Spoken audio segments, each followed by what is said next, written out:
Hey, good morning, everybody. It's Hammer. Today is Friday, October 31st, 2025. I, of course, am Hammer, founder of Originator Success, Grab and Go Social, and Rate Sensei. Behind me is George. Check George out. George is loving the Halloween backdrop over here, and he's just taking it all in. Look at him. I think it's the leaves, the moving of the leaves that got him. Look at that. He's just watching TV. I think that's funny when a cat's watching TV. So, anyway, good morning, y'all. So glad to have you here. Thank you for joining me. Remember, you can join me live each and every weekday morning, 9:30 a.m. Eastern Time, broadcasted to you on Facebook and on YouTube. Hey, no, George, you can't have the leaves, dude. I may have to change that.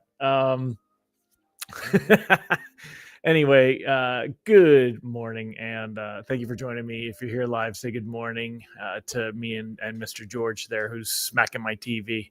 And if you are watching on the replay, go ahead and give me a hashtag replay in the comments. Let me know that you were here. Let Facebook and YouTube know that you were here. Yeah, it's cute, except for when he puts his when he blows out the 70-inch TV with his claws. So I may have to move that back a little bit in a minute. So we'll see.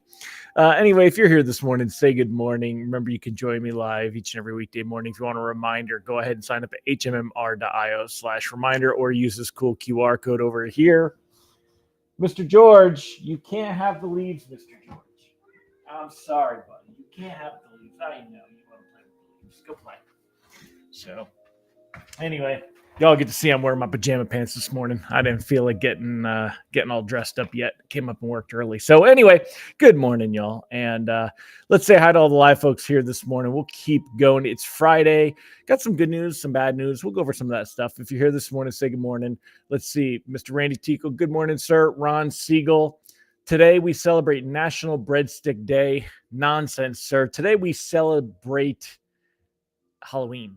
How could we ever even think of anything else? So my question of the day for you down at the bottom, my question of the day is, what was your favorite or is your favorite Halloween candy? And what was your favorite costume? What was your favorite costume? Whether when you were a kid, as an adult, if you went to an adult party, let me know in the comments. Curious, tell a little story, give it a little bit there. Give me more than a one-word answer. Tell me a little bit about that. George, no. Oh boy, we're gonna have to move that in a minute. Anyway, good morning, Michael Scott Love, Mike Brown, Megan Bissell, Vicky McSweeney, Sean Segaloff. Yeah, cats do what they want. Yes, so does everyone else in my life. Manny Andea, Bill Stevens, Faye Strange, Kenny Rivard. Good morning, all. TGIF, baby. It's been a bit of a long week. How many of you were fielding calls yesterday from consumers or agents that said, I heard rates went down? I know I'm harsh on y'all when I say, you can't be out there trying to educate everybody. But at the same point, when rates change, then you do have to deal with that. It's a little bit different. So good morning, Chris Dickerson, James Mahan, Mike Brown, Deb Dickinson. No, George. All right, buddy. We're gonna have to. I think we're gonna have to move this for a minute here. Let's back this up a little bit. There we go. Okay, we'll move the ottoman and see if that helps for a minute. So, anyway, good morning. Let me know, what is your favorite Halloween candy? Randy Tickle says his was Twix. I like me some Twix. Do you like the left side Twix or the right side Twix, Randy? Let me know. Good morning, John Melnick. Good morning, Carly McLeod. Dude, what are you doing? He's got some energy to work out. All right. Anyway, let's get to the other stuff. Let's go ahead. I'm going to share my screen, show you what we got going on this morning, and we'll go from there. So take a look here. Let's start with mortgage-backed securities. Look at this.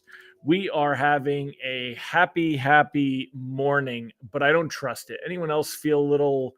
So we're up 101.14. We're plus 7 basis points on the day. You could see that candlestick right here.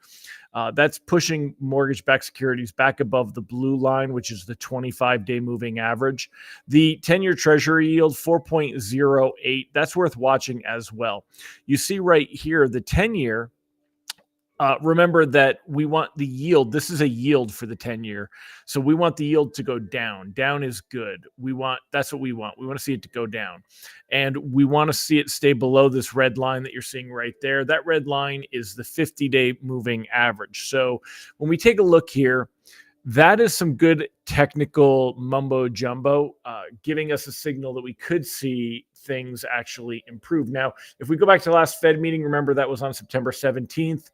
If we go back to September 17th for the treasuries, that was this right here. So we were down to this low point, and then we were up the next day, and then we improved a little bit. And then the following week, things got, kind of flat, and then it moved higher and got worse. And that's what we saw happen with the 10-year over here.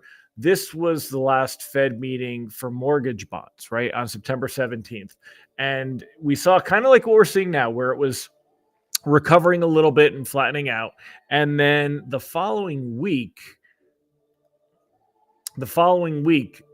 it went worse. It got down. And remember, down is bad for this side of the channel. We want things to go up here. So I'm kind of paranoid that we could see that next week, especially because we don't have any.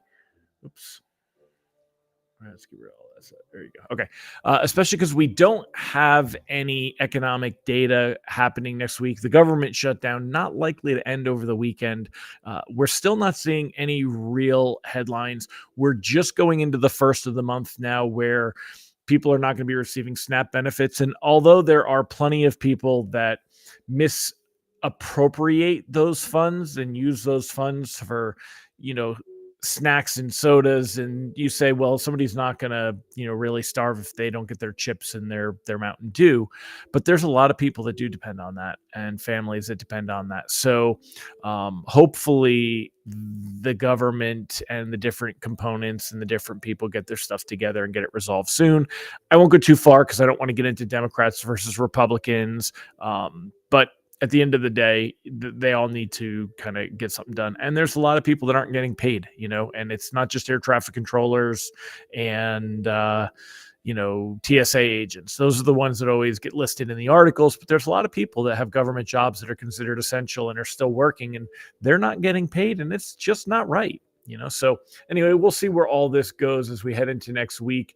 But expectation on where rates will go next week, they're not likely to move tremendously either way. That's the good thing. So I'm kind of torn whether to try to get in front of it and lock, because we could see things get worse on Monday. If we take a look at that behavior where we were at right here, we ended the Friday before at 101.05 when we had the September, Fed activity. And then the next one, it was 100.88. That was a big change.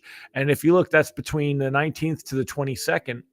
And if we take a look at pricing, from the 19th to the 22nd, let's turn this off and we'll use the chart here and we'll cheat and do it this way, right? So if we look here, we can make that even a little smaller. So, looking from the 19th to the 22nd, we were at 6.35. That didn't really change that much. All right. So I think things could get worse. If I've got a loan closing in the next couple of weeks, I'm probably just locking it and being conservative, because it's not likely that we'll get better. But because when we look at where we were at last time, 613, then the Fed meeting, it was 622. The next day was the big jump, 637. That's the same thing that we've seen here. We had, it's kind of eerie because we were at 613. And then the Fed meeting was on the 29th, and it went up to 6.27 and then 6.33. And the last time we were at 6.13, then it went to 6.22 and then up to 6.37. So it's still a little bit better than what we saw happen back in, up here. But not tremendously, but a little bit better. And at that point, the question becomes, once we saw that come in, we were at 6.37, 6.35, 6.37, up to 6.39. It never really got much higher. So looking at this, and it's kind of like when you do those financial things where it says past performance does not guarantee future gains. So we can't necessarily count on this as being 100% correct, but looking at this, looking at the fact that backed securities are improved on the day and kind of improving here, the fact that we've got this red line is the 50-day moving average, and that is going to give us some strong technical support. The last time we broke below the 50-day moving average was all the way back here in July. It was basically for about 3 days. And before that, then it was we were well below it here. But since we've broken above it, right, since then, I mean, we've really been holding above that 50-day moving average. That's at 100.96. So it's about 20 basis points lower than where we're at now, which means pricing would get worse. But with that, I could get behind floating. Let me know in the comments. What do you guys think? What are you telling people to do as we roll into next week? I think we can cautiously float and see what Monday brings, but Monday could bring worse pricing. If it's closing near term or it's risk averse, just consider locking because you don't know. We don't know, but I think we got a pretty good shot of at least holding steady based on everything we're seeing here. Anything else that's going on? If we talk about what's going on in the headlines, there's really not much to talk about that's going to affect mortgages. One thing I did want to ask y'all, this article on the Wall Street Journal, I wanted to know if you guys and gals, y'all are seeing this same thing. So more home prices are falling through in an uncertain economy. Are you seeing that behavior? Are you seeing deals fall apart? And it talks about, this woman, Trish DaCosta, looking to buy a home in Nashville and went under contract and then lost her job, which, I love it. They make it sound like she wouldn't be able to get the loan if she lost her job, right? That would then put her in a position where she could get out because she can't get a mortgage if she loses her job. So are you seeing more of this? Let me know in the comments about this one and do that. So and then while you're doing that, let's talk about this. Randy locked his pipe just prior to the Powell effect. Good for you, Randy. Absolutely. That's fantastic. Chris, I don't know why we're talking about 6-7. I don't even know why that's a thing or why I know that, but Ron, there was only one FOMC member who did not want to cut rates. Yeah, and it's a name that I don't even recognize because you don't hear from that often. Powell came out and said that December is not a foregone conclusion. What are my thoughts about the commentary that starts this coming week of Fed members speaking? Will that offset Powell's hawkish comments? That's a great point. I hadn't thought of that, Ron. That's a great point. So, I think that you're going to see Waller and Bowman, kind of talk about how the labor market is the bigger concern. Remember the labor market and inflation, y'all. There'll be a few other members to talk about inflation, but yeah, that's, markets generally don't need much to get back behind everything. But when we take a look here at Fed futures, we can see that, it was up over 90% expectation that we would have a December cut. And that was a week ago, just 1 week ago. And then yesterday we ended down at above 70, but today we've lost about 10% probability. It's about 60 something. So we're still seeing expectations of a Fed rate cut go down. And that is concerning. It's not like we saw it bounce back up. And then right here is where the Fed members expect to see rates stay the same at 3.75 to 4 at the December meeting. Here is what we're talking about. So that's a good question on that one. Sean said, yes, have to save a deal from a bank right now. Wife was forced to retire 2 weeks before closing. Yeah. So you guys are seeing some of that, seeing more buyers back out after going under contract. Everyone is on edge. Yeah, that's kind of scary. Allison, my buyers are all on house number 2 due to home inspections. Yeah. Seeing people take their homes off the market in the middle of contract negotiation because buyers are being more cautious. Chris, that's exactly what they actually talk about in the Wall Street Journal article. Funny that you mentioned that.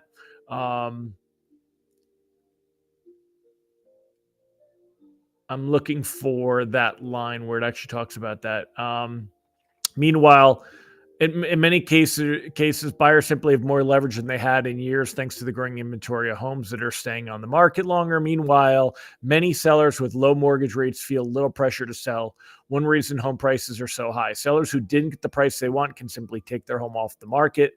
In September, about 52% more homes were delisted compared with a year earlier. So yeah, there's more people that are just, taking homes off the market. Here in my neighborhood, we've got one of the houses that was for sale, and he said the market's not there for what I want for the house, and I've got a really low mortgage rate, and so he just took it off the market. So yeah, I mean that's definitely a thing as well. Just looking to see if you guys have any other comments there. So yeah, so that's an interesting take on it, and kind of where we're at. So for now, 6.33. That's basically where we're going to see pricing, a little bit better this morning, maybe than where we were. But that puts us right where we were at the, basically the first half of October. We were right in that range. It's actually a little bit better than where we were. So we haven't really seen rates go nuts, but they did get that little window. And again, I've said this many, many times. We're going to see windows as we head into 26. It's going to be the same thing. We will see reasons that rates will dip and then be there very, very short period of time and then work their way back up. So we want to be looking for these windows. You want to prep your prospect pipeline for these windows, meaning that you've got people you're staying in contact with and you're keeping in front of. Now, one great way to do that, let me go ahead. I did not prepare for this, so give me a minute and let's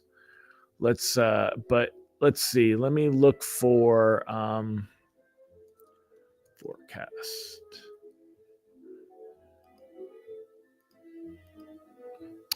I have to make this bigger screen so I can actually type in here forecast.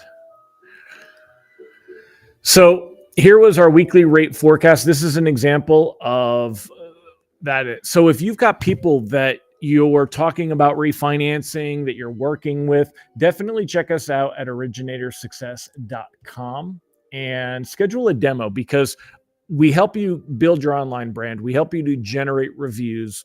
We help you to optimize and hyperdrive your social profiles. But what we also do is we've got like a light CRM. And one of the things we send out is our weekly rate forecast. This gets a lot of traction. It's got a great read rate, a very low unsubscribe rate. And if you're trying to stay in front of people and you want them to go ahead and take action when we get those little windows where rates get better, you can put them on something like this. It goes out every Monday. It's, of course, I write it, and it's very, very simple. It's about 1,300 characters, and it's a quick paragraph on what happened the week before. Rates ended the week slightly better, helped by Friday's consumer price index report showing September inflation came in cooler than expected. Other than that single report, there was little data to influence mortgage rates for the week as the government shutdown continues. Then we've got what we think could happen. Mortgage rates appeared to cap out last week, but this week's Fed meeting could offer another chance for them to move slightly lower. However, mortgage rates already reflect traders' expectations of 2 more cuts this year. It isn't likely that mortgage rates have much room to improve. And that kind of helps you with that conversation that you're having with consumers. And then what's affecting rates this week? Government shutdown. It's been nearly a month since markets have had economic and labor market data to guide decisions. If the shutdown continues as expected, this week's GDP data, which we would have had yesterday, and PCE data, which we would have had today, will be missed. The Fed meets this week and is expected to make a second rate cut this year, with one more likely in December. This cut's already priced into mortgage rates and won't move them lower. However, Fed Chair Powell's press conference could provide clues about 26 policy and might help rates improve, or as happened here, it tanked them. So, but it gives you a reason to have that conversation. If you'd like to learn more about this and the other tools that we have, check us out at originatorssuccess.com or cool QR code that we have over here. So anyway, that's it, my friends. I'm going to go ahead and wrap it up today. Thanks again for joining me for Hammer Live with Hammer. I think we'll do a little bit more of this format. Happy Halloween. What Halloween plans do y'all have? I'm going to a Halloween party tonight. I don't have a kick-ass costume this year. I am going as a fly and my wife is a spider. So I'm just doing something light, some spider webs. I got some fly eyes on on Amazon, and I have a sparkly cowboy hat from Walmart, and I'll be putting some antenna. It's funny, the flies don't have antenna, but that's okay. I'm gonna be throwing it on there anyway, and I'll be a cow fly or a fly boy. I don't know, cow fly, right? So I'm gonna be a cowboy fly in my wife's trap. But let me know in the comments, what are you doing this weekend? Are you going out trick or treating? Anyone with kids taking them out? Trunk or treats have become very popular. There's a lot less trick or treating than there used to be. Is that the same in your area? I definitely, talking to like Zach and Lexi, my son and daughter-in-law, they are right in town, and there's not nearly as many kids. Like back in my day, we would have, like, these houses are all close together. It would have been flooded with kids. Not really the way it is anymore. They do a lot more trunk or treats, a lot more church events, harvest festivals, things like that. Not as much trick or treating as there used to be. Kind of makes me sad, and curious what you guys find. I'm not getting any more comments, so I don't know if y'all just disappeared on me or if you just don't feel like writing anymore. But give me some comments. Let me know what you're doing for Halloween. Let me know, what is your favorite Halloween candy? What was your favorite costume? My favorite costume was an adult costume. My wife was Little Red Riding Hood, and I was the wolf. And we had fun with those. I had had makeup. It was a good costume. We had a lot of fun with that one. So definitely that fun. So we've got some more. We got whatchamacallit. Randy doesn't take sides. Come on, Randy. You don't break them into two sides. You just eat the whole thing. Good morning, Amy Blauser, Angela, Yasmin. Let's see. And then don't worry, my friend Randy. Powell killed refi benefit, but it'll come back. We it's only been a month since the last time it wasn't here. It'll come back. Chris Dickerson likes nerd clusters. I do like those as well. Candy corn. Oh, haters definitely gonna hate candy corn. Yeah, I may have to change the channel on my TV, but I moved the ottoman, so I need to finish cleaning up here. I bought paint yesterday, so I don't think I'll have time to paint over the weekend, but pretty soon you won't see all the wood walls. We'll actually have a finished thing out there. So it's funny, Randy, need to buy some candy to hand out. Wink, wink. Yeah, I'm with you. I should buy some. There's the old standby. Mike's Reese's. Yeah, Reese's are definitely one of the old standbys. So, all right, my friends, hunkering down in the dark with popcorn and horror films. We'll have fun. Yep. Friday night lights football. Nice. You got a cheerleader. Yep, that's awesome. I remember I loved high school football. Putting the little daughter in brother's hands for trick or treating. Very good. Very good. That's so good to see. It's so little of that is anymore. So. That's great, Alicia. All right, y'all. Well, thanks again. I'll see you guys on Monday. Hopefully, we have a good day, and keep your fingers crossed that rates kind of bounce back a little bit, pricing bounces back a little bit, and at least doesn't get worse. So, they don't have a cool graphic for Halloween. I thought they would, but they don't have a cool graphic for Halloween. So we'll just go with the old standby as I sign off. Holly from 1995. Favorite. Oh, it's funny you're going at Holly from 1995. I get it now. We heard someone else was doing that, having a 90s Halloween party. Favorite was when my husband and I dressed as Papa and Smurfette with Baby Smurf. Yeah. Actually, you know what, too? That reminds me with the Baby Smurf. Does anyone have kids remember Blue's Clues? My wife and I was, is it Mrs. Salt and Mr. Pepper? And then my daughter was Blue. And my son was little Steve with the green shirt and everything. So we did Blue's Clues back in the day. Take care, Vicky. Have a great one, everybody. And thanks again. Take care, everybody. Have a great weekend. Bye-bye.